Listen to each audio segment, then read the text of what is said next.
அனைவருக்கும் வணக்கம். எனக்கு ஒரே ஒரு கேள்வி மட்டும் தான் கேட்கணும். இப்ப மக்களாட்சி தானே இது நடக்குது. அப்ப மக்கள் தேர்ந்தெடுத்து ஆட்சி நடக்கும். மக்கள் யாரை தேர்ந்தெடுக்கணும் அவங்க ஆட்சி நடக்கும். அதே மாதிரி ஒவ்வொரு விஷயத்தையும் மக்கள்கிட்ட தானே கேட்கணும். நீங்க மக்கள்கிட்ட கேட்காம எந்த ஒரு விஷயத்தையும் முடிவு எடுக்க கூடாது. தமிழ்நாட்டில் மும்மொழி கொள்கை வேணுமா வேண்டாமா அப்படிங்கறத ஆட்சியாளர் நிர்ணயிக்க கூடாது, மக்கள் தான் நிர்ணயிக்கணும். ஏன்னா மக்களும் அவங்க ஆட்சி பண்ணிருக்காங்க. அப்ப ஒவ்வொரு மக்கள்கிட்டையும் கேளுங்க. அரசு பள்ளி படிக்கிற மாணவர்கள் மக்கள்கிட்ட, அரசு பள்ளியில படிக்கிற தாய் தந்தையிட்ட போய் கேளுங்க. ஏன்னா தனியார் பள்ளியில வந்துட்டு 52 லட்சம் மாணவர்கள் படிக்கிறாங்க, அரசு பள்ளியில 50 லட்சம் மாணவர்கள் படிக்காங்க. லட்சம் ரூபாய் கட்டி அவங்க 3 மொழி கொள்கை படிக்கிறாங்க. நீங்க ரூபாய் அதிகம் கட்டாம அரசு பள்ளியில 2 மொழி தான் படிக்கிறீங்க. அந்த அதிகமா காசு கொடுத்து படிக்கிற மாணவர்களோட கல்வியை உங்க பிள்ளைகளுக்கு 3 மொழி நான் கத்துதாரோம். உங்க பிள்ளைங்க படிக்கணுமா வேண்டாமா அப்படிங்கறத ஒவ்வொரு மீடியாக்காரனும் போயிட்டு மைக்கு நின்று காமிக்கிறோம்.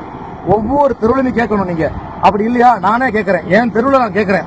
எங்க ஸ்டூடெண்ட் இருக்காங்களா அரசு பள்ளி அப்பா அம்மா கேட்கறேன், உங்க புள்ள 3 மொழி கொள்கை படிக்கணுமா? இந்த பாருங்க பஸ்ல ஏறி போறாங்களா, காலையில தெரியும் பஸ்ல ஏறி போவாங்க, பிரைவேட் பஸ்ல ஏறி போவாங்க. எங்க போறாங்க? 3 மொழி படிக்க போறாங்க.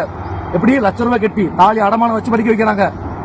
அதே கல்விக் கொள்கை பிரதமர் மோடி நீங்க தாலி அடமாக்க வேண்டாம், உன் தாலியை காப்பாத்துறேன், நீ சந்தோஷம் பிள்ளைங்க படிக்க வைக்க சொல்றத அரசு தடுக்க யார் காரணம்? அரசாங்கம் தான் காரணம். மக்கள்கிட்ட கருத்து கணிப்பு எடுங்க. எடுத்துட்டு மக்கள் என்ன சொல்றாங்களோ அதை படி மட்டும் கேளுங்க. அதுக்கப்புறம் நான் தலை வணங்குறேன், அது மட்டும் போதும். உங்க சுயநலத்துக்காண்டி என் மக்கள்கிட்ட என் பிள்ளையோட படிப்பை ஏன் கெடுக்குறீங்க? நாளைக்கே எல்லாம் என் ஃப்ரெண்ட்ஸை கேட்கறேன், என் பேரண்ட்ஸை கேட்கறேன், என் தெருவில் உள்ள எல்லாத்தையும் கேட்கறேன், என் தெருவில் ஊரில் உள்ள எல்லாத்தையும் கேட்கறேன். கருத்து கணிப்பு எடுக்க முடியுமா ஒவ்வொரு மீடியாவிலும்? அதை மட்டும் பாருங்க. இந்த ஒரே ஒரு கேள்வி கொண்டு பதில் சொல்லுங்க. பெற்றோர்கள் தெரியும் தான் புள்ள என்ன படிக்கணும் என்ன படிக்கக்கூடாது, நீங்க முடிவிடக்கூடாது. நன்றி, வணக்கம்.